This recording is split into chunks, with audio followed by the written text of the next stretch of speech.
Tsurima. Fish is fish. Alright, so I'm on just chatting for the moment because I wanted to share a story. We're gonna have a small story time because some of you may have seen in the Discord, with the super secret channel that exists, wink. There was this talk about Love Hotel kind of thing. And I mentioned that I have a similar story about something that happened. So let me try and pull up some info. Let me just pull something up real quick. God, there's so many things trying to dox me right now. I am so glad I'm not sharing this browser. So many bots are is this your location? Can I see your location, please? Tell us about your location. Wow, that's fucking stupid. I just want to show a fucking map. I don't want to show where I live. Do not show location. Oh, thanks, Oscar. Yeah, thank you for the wonderful advice. I'm not doxing myself on stream. I didn't think about that one. You're so correct, bestie. I really didn't think about that one. I wouldn't be here without your help. Chloe scares me. Don't try to get out of this one because you said something stupid. So, let me just scare you for a second. It's the land of that place. That place. TM. John location. Okay, so here is Japan. Everyone loves Japan because, anime and whatever else. So I was sharing a story in our super secret Discord channel. It's just an NSFW channel.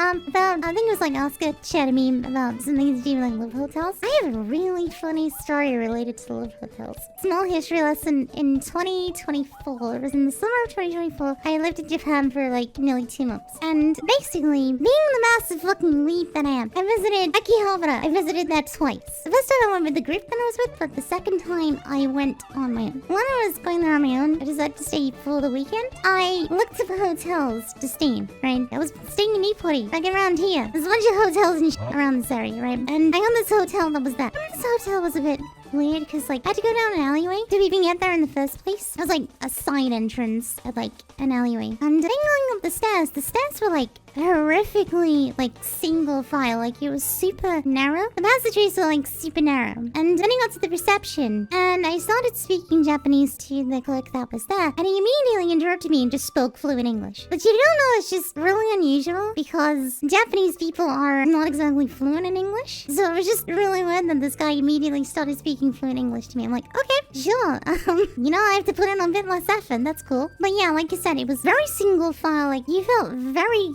claustrophobic in this place. Even going to the actual door to the room itself, even then I was struggling to really fit in. I'm not exactly a big person, I was struggling to fit in, right? And me trying to unlock the door to my room, I had to stand at the door to the room opposite. It was really weird. And I was okay, well, I can kind of see why this is a cheap hotel now. And then I finally got in the room and you can sort of see from the size of things that it was really just generally very cramped, super cramped, right? This was the inside of the room. I'm sort of right next to the door here. I'm just oh, this is not amazing, but it'll do. This will indeed do, I guess. Sleeping on this bed felt like a fucking brick. Even better was if you turn to the left very slightly and you look at the fucking shower cubicle. That doesn't look like it's part of the room. This is not like it's part of the room. But the toilet was in the shower.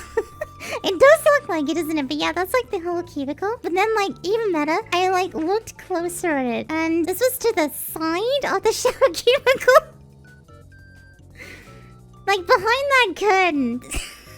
They just installed this fucking unit. So there's this whole, section of the room which you can't access, right? This is, one of those portable cubicles or something they just stuck in there. That's the freak room? Yeah, that's where they keep all the freaks. Oh, and then right behind that, there's just, a random, I don't even know what this was. It was locked and I couldn't get into it, but it had a small light in the inside. I don't know what this was. I never found out what this was. But that was behind where I was stood for the other pictures. It had a small light on the inside of it, so when you turn out the lights in the room, it was dimly illuminated. The Koi timeout cabinet and first picture of Koishi with all of my change. So that was I guess looking in the map, it's I think it was around. Wait.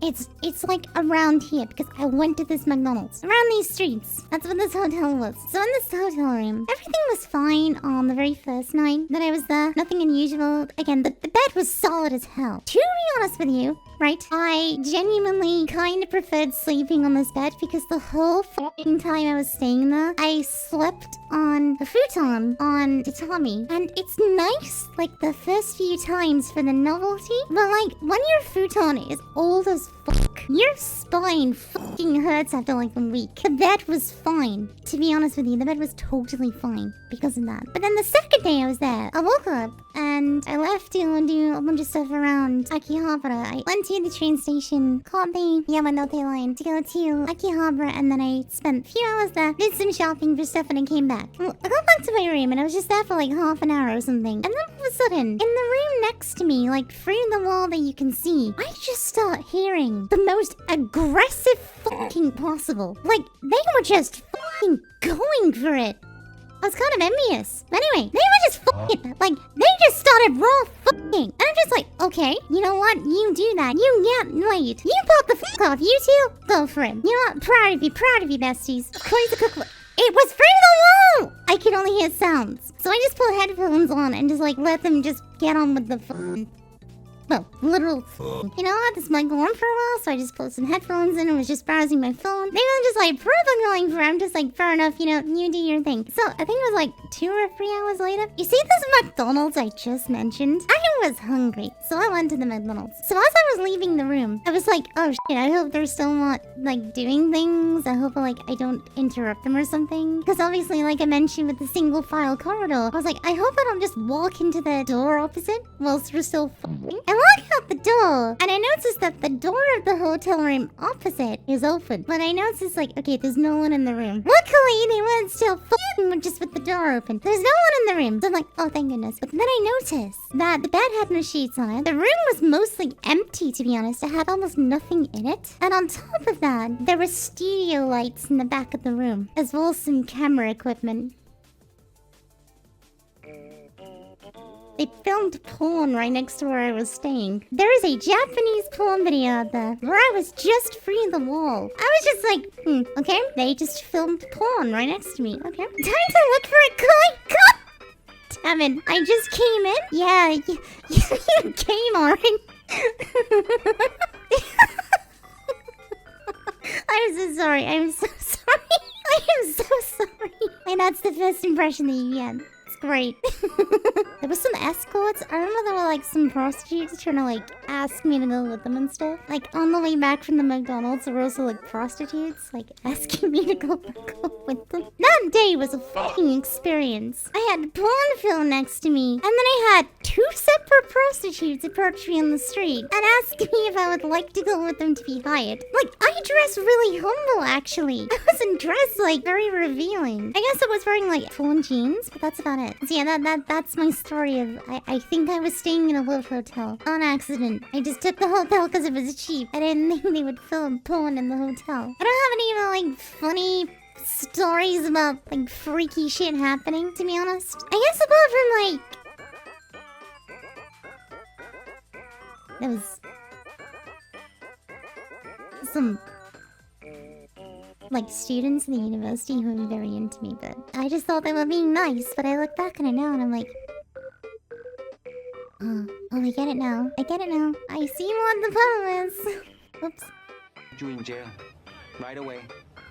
No trial, no nothing. Out right to jail right away.